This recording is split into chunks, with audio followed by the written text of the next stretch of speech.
All right, so this is Madison, and I decided to do my research on John Brinton Hogan, and he has this really neat artwork that, he has a series from.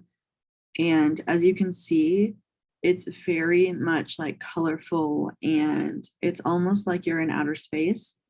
And here's another example of that with like the purple sky and the yellow earth. He's also using a lot of complementary colors, but his project is called Visual Aphasia, which, as it says in the slide, is an otherworldly art exhibit by John Brinton Hogan, and it uses mixed media. And so he takes these photographs of natural landscapes and he distorts them using paint, different kinds of paint, and almost like makes it look like you're on another planet and creates an alien world that is nothing like what he's actually photographing. So here is another example from his series. So this one, like I said before, it almost looks like you're up in Mars. And he paints over the people and makes them look like aliens. And he'll just cover it with like 20 coats of paint.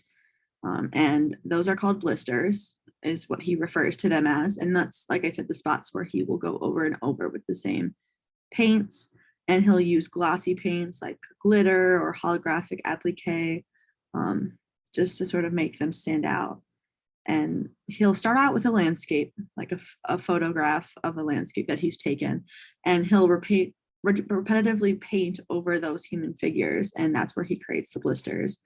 And he'll also recolor the rest of the artwork, but the focus is really those blisters and those spots that he's almost made like 3D from painting over them so many times. Here's another example. This one's interesting, especially when you look at like the line work in the chair. Thinking about painting over that same spot 20 times and still having that thin of a line is kind of crazy to me. And you can see how he's used different like sparkles and bedazzles in like the bushes on the right, as well as like in his form or their form. I'm not sure the gender of the person. So John's father brought him along for extended road trips. And so his mind always wandered and he watched the landscapes through the window. And I think that's really interesting because it's almost like in these photographs, thinking about what they would have originally looked like, it's almost like you're not involved in necessarily what's going on, but you can see it. So like that perspective of watching through a window is really interesting to me because it almost gives like his perspective looking through the window. And he settled on a camera instead of painting, as he felt he could not draw well. And so with his photography, he wound up in the skateboarding industry, which is pretty interesting.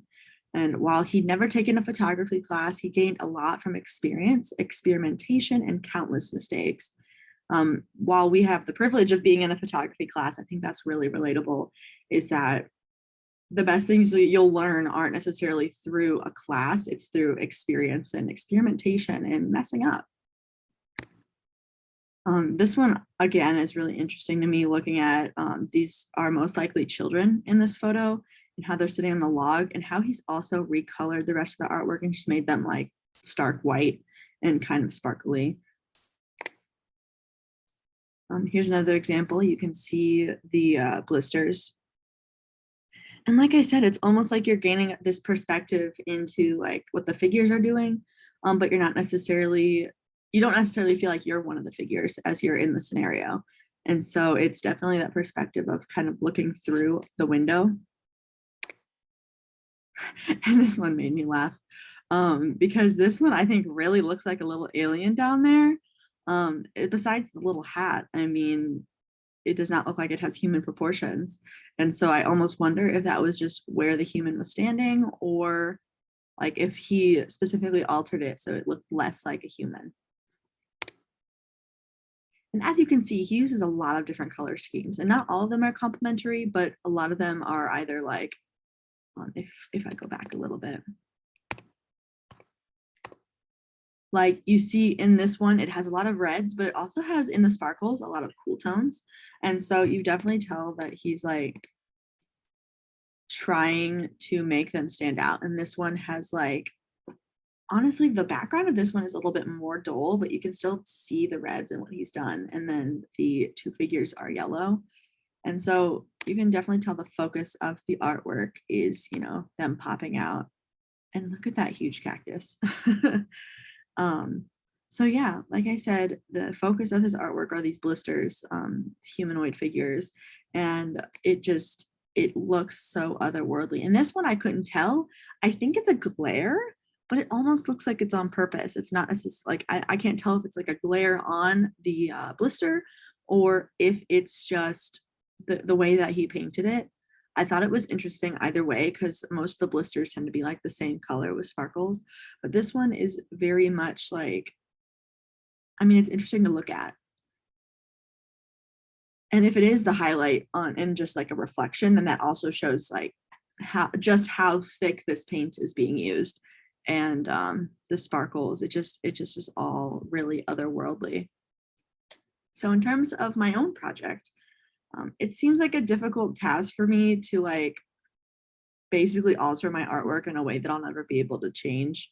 I think that's why I kind of lean towards like digital artworks, because then I can kind of undo everything and make it exactly how I want it. But for this project, I'd really like to challenge myself.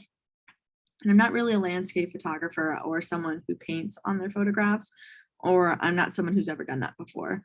But that being said, I think it would be such an interesting challenge to see if I could manage something like this.